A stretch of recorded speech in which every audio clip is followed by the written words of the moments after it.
Hi, welcome. So, today I'm going to be talking about two different poems, a verse, and I couldn't choose between two different songs, so then I just decided to pick both the songs, all relating to the theme of love.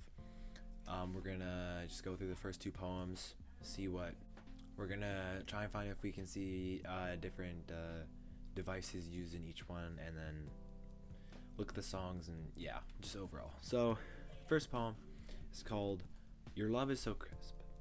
So, neither of these poems, the second poem doesn't even have a title, but neither of these poems have an author. So, no author, and the second one doesn't even have a title. So, the first one is called Your Love Is So Crisp. Your love is so crisp, as wafer in the pack. You know your love is my favorite snack. Oh please, I was just kidding. Now you don't need to smack. Lol. Love you so much.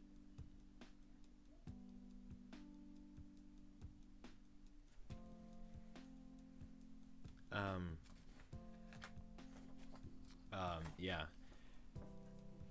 Wow.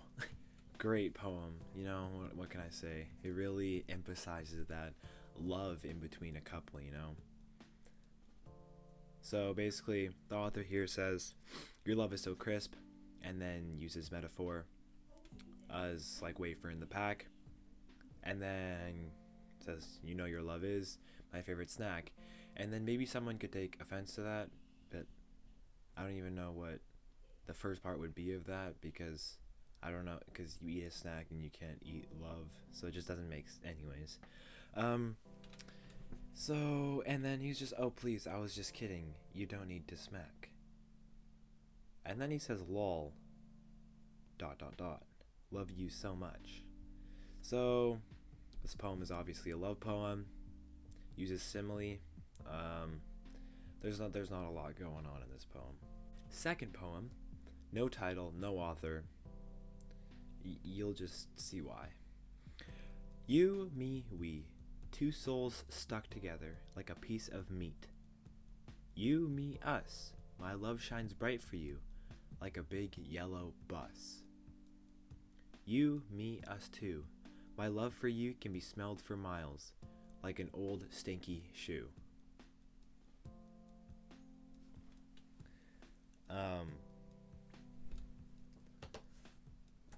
Once again, great poem, you know, like what can I say? I'm assuming that this is a guy giving it to a girl. You know, the two souls stuck together like a piece of meat. I don't know what two pieces of meat stuck together. Like, I guess ground beef in the package, they're all like squished into that package, but I don't know. I've never really taken to think about two pieces of meat stuck together, you know? And then he goes, my love shines bright for you like a big yellow bus, because like buses shine all the time, especially like shiny yellow ones. And then you can smell love for miles. I didn't know you could smell love, but okay. And then like an old stinky shoe. He just compared his love for this girl to an old stinky shoe and a big yellow bus and a piece of meat. If this doesn't get you a girl, I don't know what will. So this poem also uses simile, saying that his love is very big for her. There's not a whole lot going on. There's a rhyming scheme, like the last poem. I forgot to say there's also a rhyming scheme. Those are my two poems. So next one is the verse. So John 15:12. My command is this: love each other as I have loved you. And I think this can really be taken to heart, and if everyone kind of lives by this is kind of Jesus saying, love others as I have loved you. And Jesus loves you unconditionally, and he will never stop loving you. So regardless of what you do or how many times you sin or anything like that, he'll continue to love you no matter what. He'll always forgive. So I think if we think like that in today's world, then everyone will kind of be changed in their mindset and how people will go about things, and I don't think grudges will be held for very long, and we can all just be a loving community in which everyone is included. So now the songs. So first we got Iris by the Goo Goo Dolls, and I just think this is a very profound song in a way. I very much enjoy it. It's kind of an old one, but the old ones are the good ones. What can I say? So I'm just gonna read the lyrics, and then as I go, I'll just explain what it means and stuff. And I'd give up forever to touch you, because I know that you feel me somehow. You're the closest to heaven that I'll ever be, and I don't want to go home right now. So I think he's just hanging out with her, having a good time. Kind of the love of his life, right? And he said, I'll give up forever to touch you. He'll give up eternity just to be with her. And closest to heaven, and he doesn't want to go home. So probably hanging out with her, feeling amazing, and he just doesn't want to leave. All I can taste is this moment, and all I can breathe is your life. And sooner or later it's over. I just don't want to miss you tonight. So he's kind of looking back on a memory, because he says, I can still taste this moment, in a way that he's not in this moment, but he still remembers it. So it either happened recently, or it's kind of one of those memories that you just always know what happened, right? All I can breathe is your life, and sooner or later it's over. She just makes him feel really alive, and then that makes him alive, and then he says sooner or later it's over, because he knows that everything doesn't last forever. And yeah.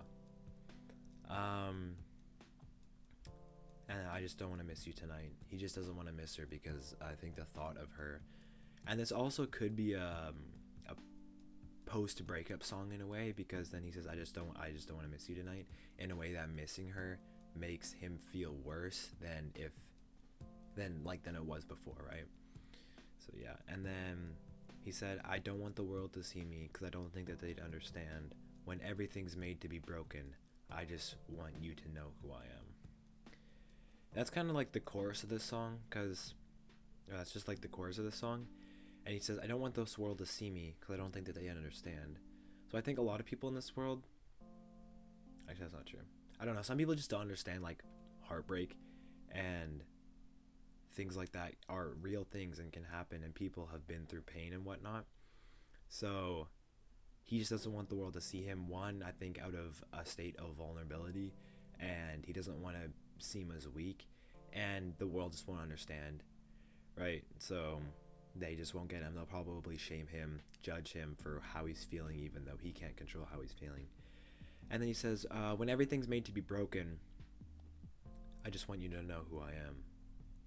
So he kind of goes, everything's made to be broken. And this can also come by from a Christian standpoint of view, as if everything has sin, no one's perfect, everything's broken. And I just want you to know who I am. So he's kind of just telling this girl his feelings, and he doesn't want to be judged by her, and he just wants her to know that this is who I am, and this is how I'm feeling. And you can't fight the tears that ain't coming, or the moment of truth in your lies. When everything feels like the movies, yeah, you bleed just to know you're alive.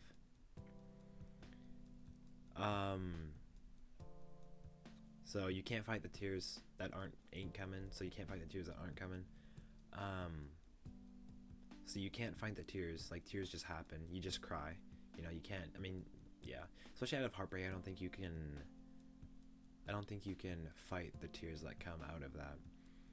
And then, then he says you can't fight the tears that ain't coming, so maybe he's just so cold and heartless at this point that he wants to cry, but he just can't. So you can't fight tears that aren't coming, because there's no tears to fight, if you get what I'm saying. Or the moment of truth in your lies. So she probably lied to him a lot, maybe used him, cheated on him. I don't know the full story.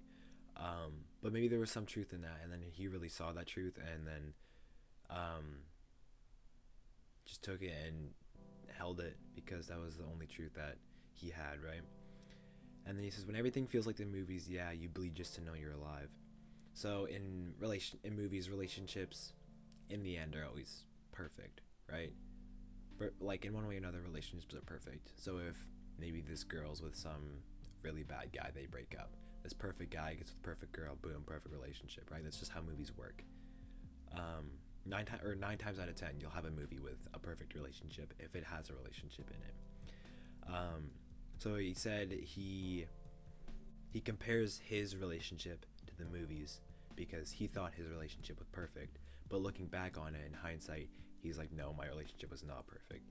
And then he says, yeah, you bleed just to know you're alive, right? So then he must have got hurt, and now that he's bleeding, at least he knows he's alive, right? So that's kind of like, if you don't know happiness until you know sadness. If you're happy all the time, eventually you'll become numb to that, like any other feeling, right? Regardless if it's happiness or joy, because as we think, happiness and joy is really good, right? And it is really good. But without sadness, without pain, you won't feel the higher happiness and the higher joy.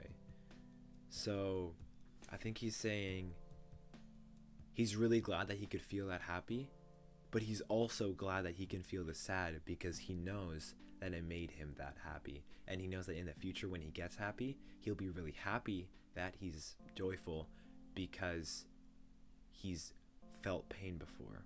Do you get what I'm saying? And then he goes on to say, don't want the world to see me because they don't understand. He says that twice, 3 times, and then ends it off, I just want you to know who I am. I just want you to know who I am. So that's Iris by the Goo Goo Dolls. I think it's an amazing song.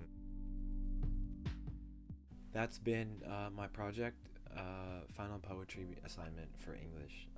Those are my 2 poems, 2 songs, and a verse, 2 all tied together. Yeah, thanks. Bye.